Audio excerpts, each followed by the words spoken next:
I'm Zobi. I'm joined by Autumn, the coach for Edward Gaming after their loss in the upper finals to Paper X. First off, commiserations on the loss. It was a very entertaining series to watch. I just wanted to start with knee-jerk reactions about how you felt the overall series went.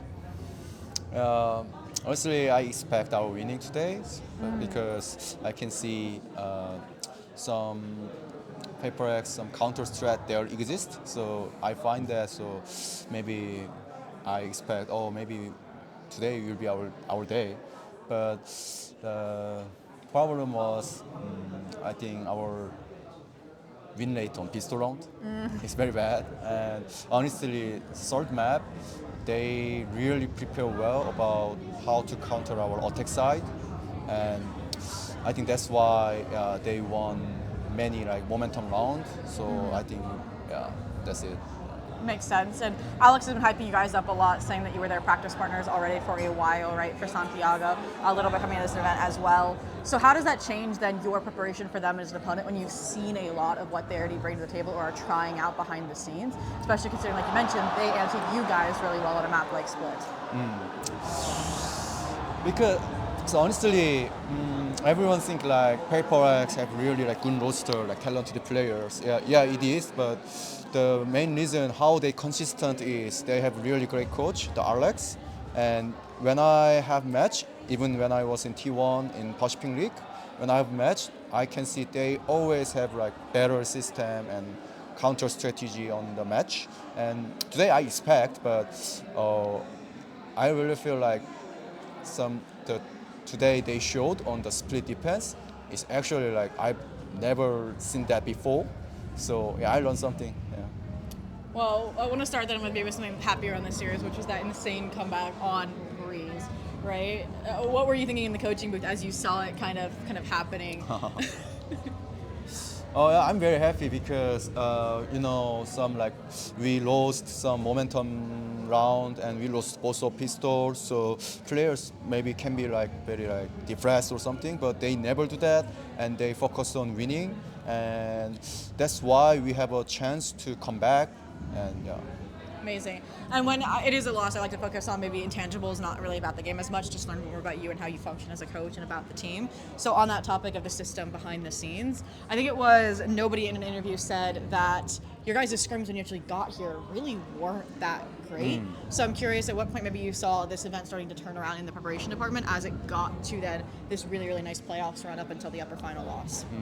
The reason, the one thing I realized is even I was in T1, I had boot camp in EMEA like twice last year, and because I think EMEA screen quality is very good for off season, because all the team have good fundamentals and they have like really various play style, so it's good for the off season. But I realized here we don't need to practice our like adapting skills for like some specific crazy like comp for their play style. We have to focus on the enemy we have to meet in this tournament. So we just practice that. So that's why the win rate is not that good. But for me, it was really like good practice because we don't care about the winning or losing on scrims. We just want to check our some strategy working or not.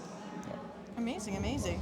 And I will say as well, I think it was also nobody that mentioned that because you don't speak Chinese as well, that signed during timeouts is even translating as well for you on behalf of the team. I was curious what that looks like systematically when there's already so little time to talk to the team. Do you guys prep what you're going to say before that timeout button is called, or how does it work so you still maintain that maximum kind of conversion efficiency?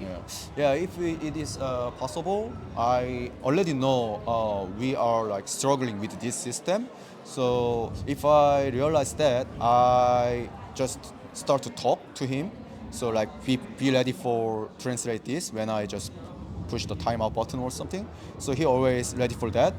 But sometimes, as you said, it's a really like short time to do that. Then I just do that by myself with some English speaking. But our players, everyone can understand English and they can speak little.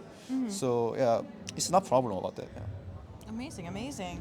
And obviously, everyone's talking about how it feels like EDG are back because the meta has allowed them to come back. And I think it was back in Santiago, you talked about getting back to trying to get these players on comfortable agents and shifting away from what was quote unquote meta. And I was curious, is that like a philosophy you've had as a coach forever for all of your teams? Is it specific to EDG, or was there like an outside influence, like a team that you saw worked with and you're like, maybe I should try it for my team? Honestly, through my career, I always have the philosophy. So yeah, that's my prime philosophy about the coaching. So even in T1 and even when I was in C9, I always do that rule. So yeah, and I really think here the players really like good fit for my philosophy too. That's why we got some good synergy and make a good result. Amazing, amazing.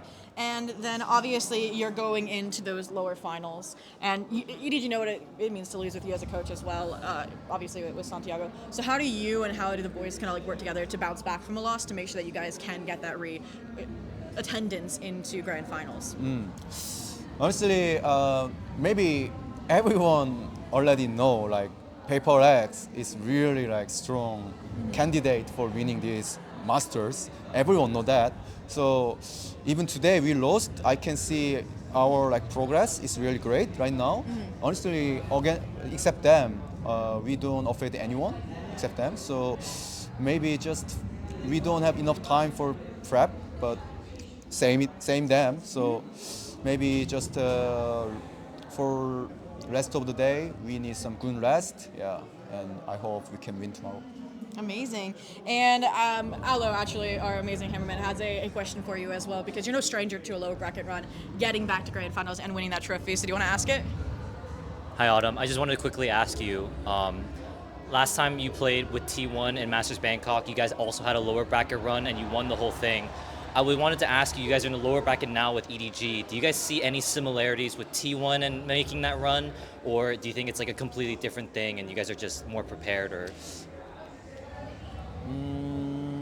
Yeah, I think it's a different team, but I always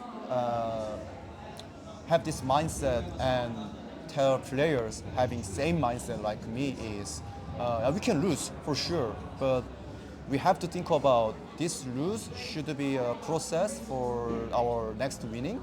So I really think all EDG players already have the mindset through our like Santiago or kickoff stage 1. We already have that. So I'm really proud of that, and I trust these guys can make grand final.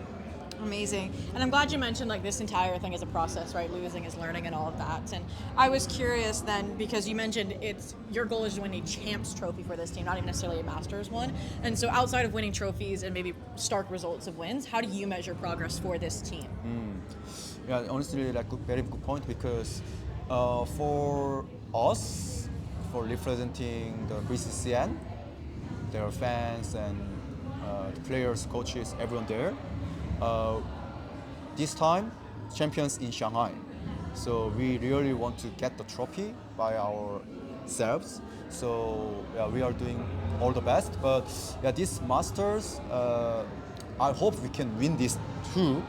But I already think we we already proved we are in the good direction, and all the players and even me like think, oh, we are like really have a good synergy like this, so maybe we can be better and better day by day. So yeah, with this system, I really hope we can have a really, really good result at Champions. Amazing. And the last question for you is actually about you as an individual with your very long coaching career as well. Independent of the team you're a part of now, EDG, what are your personal goals as a coach, or like dreams and aspirations as a coach that you maybe still haven't yet to accomplish, or what keeps you in this field kind of, other than it being like a day-to-day job? Honestly, the one thing I realized after winning Bangkok was I thought the winning some trophy means like, oh, maybe I'm really great at Valorant, but it's not. The just trophy means just some little compensation for like being really like passionate or being really like professional or something. So already know that after this 1 year process, and I really think the EDG players have same that too. So we already know that like the winning trophy is not meaning like we are actually great players, great team, so we don't need to like get something from others like that. So we already know that, so we are very humble. So with this, so for me, even like I already won some one international trophy, so I hope I can lift more, but it's not my actual goal. I just want to be a coach like all these coach have worked in 3 different regions already, and all the region, this guy have a really good result on the team. I want that because I'm pretty sure maybe I'm the only one coach right now because of that experience with 3 regions. Yeah. Yeah, so I'm really proud of that, and yeah, I want that more.